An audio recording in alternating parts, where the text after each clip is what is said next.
May 26, 2003, Aaron Ralston was hiking. A boulder fell on his right hand.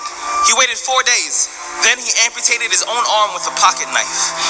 On New Year's Eve, a woman who was bungee jumping in Zimbabwe, the cord broke. She then fell into a river and had to swim back to land in crocodile-infested waters with a broken collarbone. Claire Champlin was smashed in the face by a 5-pound watermelon being propelled by a slingshot. Matthew Brobus was hit by a javelin. David Striegel was punched in the mouth by a kangaroo. The most amazing part of these stories is when asked about the experience, they all smiled, shrugged, and said, I guess things could have been worse. So go ahead. Tell me that you're having a bad day. Tell me about the traffic. Tell me about your boss. Tell me about the job you've been trying to quit for the past 4 years. Tell me the morning is a townhouse burning to the ground. Tell me the snooze button is a fire extinguisher. Tell me the alarm clock stole the keys to your smile, drove it into 7 a.m.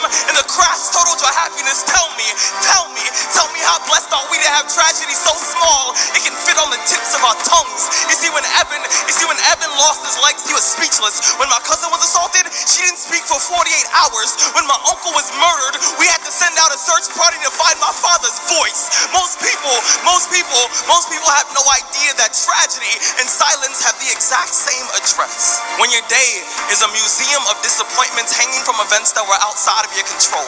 When you find yourself flailing in an ocean of why is this happening to me? When it feels like your guardian angel put in his 2-week notice 2 months ago and just decided not to tell you. When it feels like God is a babysitter that's always on the phone. When you get punched in the esophagus by a fistful of life, remember that every year 2 million people die of dehydration. So it doesn't matter if the glass is half full or half empty. There's water in the cup. Drink that shit and stop complaining. You see, muscle is created by repeatedly lifting things that have been designed to weigh us down. So when your shoulders feel heavy, stand up straight, lift your chin. Hell, call it exercise. Remember that life is a gym membership with a really complicated cancellation policy. Remember that you will survive. Remember, things could be worse. Remember, we are never, ever given anything that we can't handle. When the world crumbles around you, you have to look at the wreckage and then build a new one out of all the pieces that are still here. Remember, you are still here. The human heart beats approximately 4,000 times per hour, and each pulse, each throb, each palpitation is a trophy engraved with the words, you are still alive.